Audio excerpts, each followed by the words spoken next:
এক জঙ্গলে একটা ইচ্ছাধারী গাছ ছিল। সেই গাছের তলায় বসে যে যাই চাইতো সেটা তার পূরণ হয়ে যেত।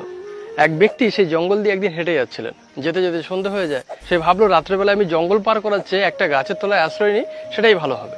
যথারীতি সেই ব্যক্তি সেই গাছের তলায় আশ্রয় নিলেন। কিছু সময় পর তার প্রচন্ড খিদে পায়। সে মনে মনে ভাবছে যদি আমি কিছু খাবার পেতাম তাহলে খুব ভালো হতো। তৎক্ষণাৎ একটা থালিতে প্রচুর খাবার দাবার তার সামনে এসে উপস্থিত। সে বেশি কিছু না ভেবেই চট করে সেই খাবারটা খেয়ে নিয়েছে, কেননা তার প্রচুর খিদে পেয়েছিল। তারপর সে ভাবলো হাত ধোবার এবং খাবার জন্য যদি জল পাওয়া যেত তাহলে খুব ভালোই হতো। তৎক্ষণাৎ তার জন্য সেই জলটাও এসে হাজির হয়ে গেল। এই সব কিছু সম্পূর্ণ হওয়ার পর তার মনে হলো এই জঙ্গলে তো কেউ নেই, হঠাৎ করে আমি যেটা ভাবছি সেটা কি করে হয়ে যাচ্ছে। তারপর সে একটু ভয় পেয়ে গিয়ে ভাবলো এই জঙ্গলে ভূত নেই তো, এগুলো কোনো ভূত করছে না তো। তার এটা ভাবতে না ভাবতেই সামনে এসে ভূত হাজির।